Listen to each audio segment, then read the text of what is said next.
Hi, I'm Jerry Firkenstead from Hermes Web, and I'm here to talk to you about one of our most popular toys, the Perfect Servant. Now, this toy comes in handy in a lot of situations.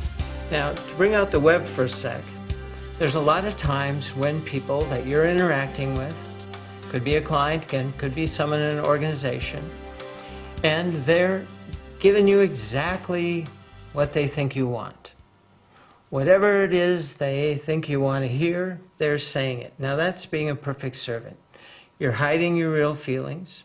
You're hiding what's really going on, things that might be bothering you. And on the surface, everything looks fine.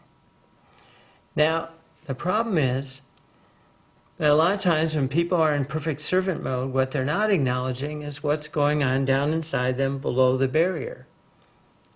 They're keeping it invisible and pretending as though it's not there.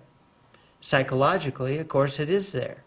If someone is giving you lip service, if someone is agreeing with everything you say and then goes off and does something different, you have a problem. And that's often what the perfect servant is about. So let's just think, up above the barrier, we got someone who's conforming in every way, where they're going to fit in, make it sound like they're doing the right thing, totally on board with what you're about. Now, if we go deeper, this is what's happening down inside that person, inside their core. Two things. One, on this side, you have the servant. From the old vampire story, this is Renfield, the servant. And he's in a cell. He's locked up. He's wearing a muzzle, so whatever he's might want to say or whatever he's feeling is not going to come across. He's shackled. Now, this is what people often do to their real feelings. They lock them up, they muzzle them, they shackle them, they tie everything down. And you can say, well, tell me what you really think. And they won't tell you. That's because this is what's going on down here. Now, when this builds up long enough, when someone is just keeping all this stuff hidden, got a lid on it, etc., well then, almost by the laws of physics, sooner or later, it's going to come out in some other way. You can't just bottle up feelings and needs indefinitely. And eventually those feelings and needs will take on a life of their own and they'll come ripping out.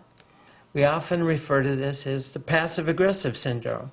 On the surface, someone's very passive, very agreeable, very amenable, but down below they're storing up all the stuff that bothers them, but not telling you until there's so much of it that it comes bursting out on its own.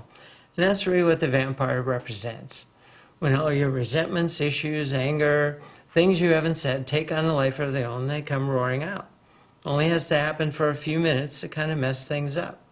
Or it can be operating kind of in the background in a kind of rebellious kind of way, undermining kind of way. So the perfect servant syndrome is really a way to talk about kind of two levels of reality. One that looks perfect, one that seems to serve whatever's going on in the moment.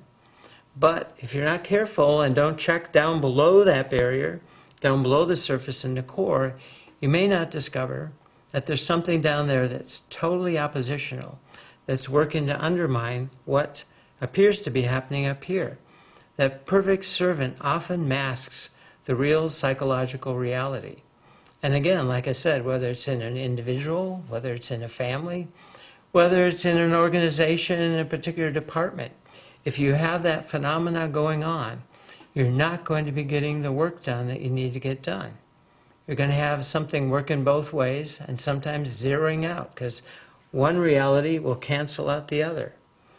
And again, this is a way to help people see the problem, to help them visualize what it is that's going on. And when people can visualize things, they're more able to respond to it. They're more able to take in that criticism or that feedback that they need to take in and correct the problem. And again, Hermes Web specializes in creating toys and tools that help bring across messages, help people visualize things so they can really respond to the message, do the necessary changes, and get the work done.